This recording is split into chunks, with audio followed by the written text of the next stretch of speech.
Terjadi dua kasus penembakan di Aceh pada hari yang sama Kamis 28 Oktober 2021. Kasus pertama, sebuah pos polisi di Panton Rewu, wilayah Polresta Aceh Barat, Provinsi Aceh ditembaki oleh orang tak dikenal pada Kamis pukul 3:15 waktu Indonesia Barat.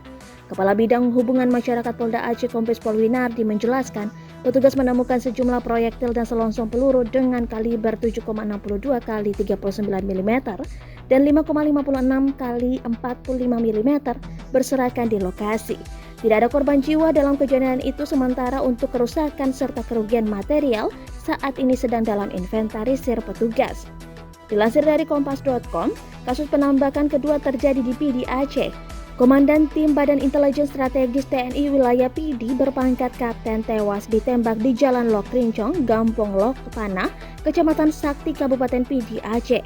Winardi mengatakan kasus penembakan itu merupakan ranah POM TNI, namun Polda Aceh siap membantu untuk mengungkap pelaku dan motifnya.